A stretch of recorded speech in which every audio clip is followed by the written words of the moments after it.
Buramatari w'intara ya Bujumbura Engineer Desire Nsengiyumva arabandanya kugendera amakomine agize iyo ntara, aho akaba ari mu ntumbero yo kumviriza ibibazo n'ivyifuzo by'abenegihugu.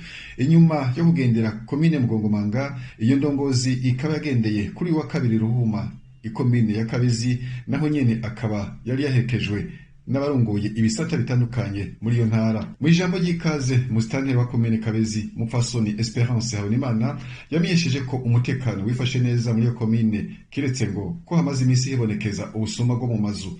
Yaranavuze ko muri iyo komine hari amatati y'amatongo, aho usanga hari abapfa imbibe, naho usanga hari amatongo agurishwa kabiri canke gatatu. Musitanteri Habonimana yaranamenyesheje kandi ko muri iyo komine hari ingorane z'ingo n'imiryango, aho hibonekeza ingo zibanye bidaciye mu mategeko.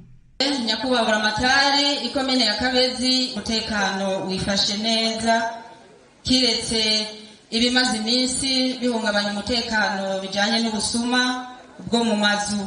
Ivyo navyo tukaba twaravuganye n'abajeje intwaro kugira ngo basubire banagure umutekano bacishije muri ya makomite ahurikiyemo bose, kugira ngo bikunde ubwo busuma butuzwe. Turafise n'ikibazo kijanye n'amatati y'amatongo, aho muri komine twama tuko turumviriza abenegihugu badushikiriza ibibazo bijanye n'amatati y'amatongo, ndetse aho usanga bafite imbibe canke naho ugasanga hari amatongo usanga ariko aragurishwa kabiri canke gatatu.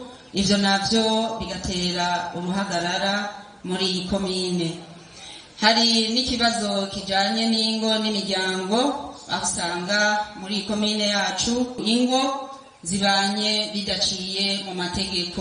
Mu ijambo ry'intangamarara, Buramatari Nsengiyumva yamenyesheje ko uyu munsi ugira kabiri we nabo bari kumwe bafashe ingingo yo kugendera amakomine agize intara ya Bujumbura mu ntumbero yo kugira ngo umwe n'igihugu avuge ibimugoye n'ibibazo abona biri imbere yiwe bimubuza guteza imbere igihugu no kwiteza imbere.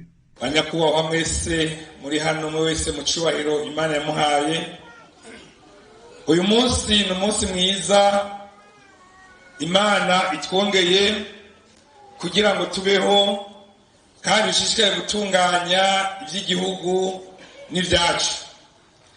Rero uyu munsi ni umunsi ugira kabiri dufashe runo rugendo rwo kugendera amakomine atandukanye agize ino ntara ya Bujumbura, ivyo mu ntumbero yo gutanga ijambo ku mwenegihugu, kugira ngo umwenegihugu avuge ibimugoye, yisanzure, avuge ibibazo byose abona biri imbere yiwe bimubuza kwiteza imbere no guteza imbere igihugu.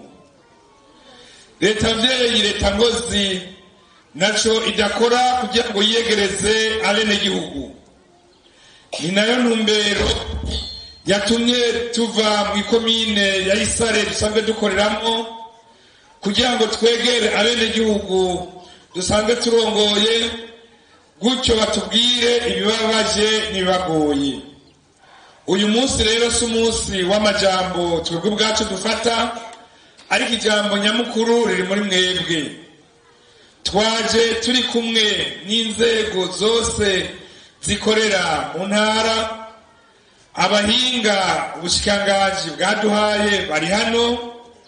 Rero nahanyu gufata ijambo atana kimwe musize.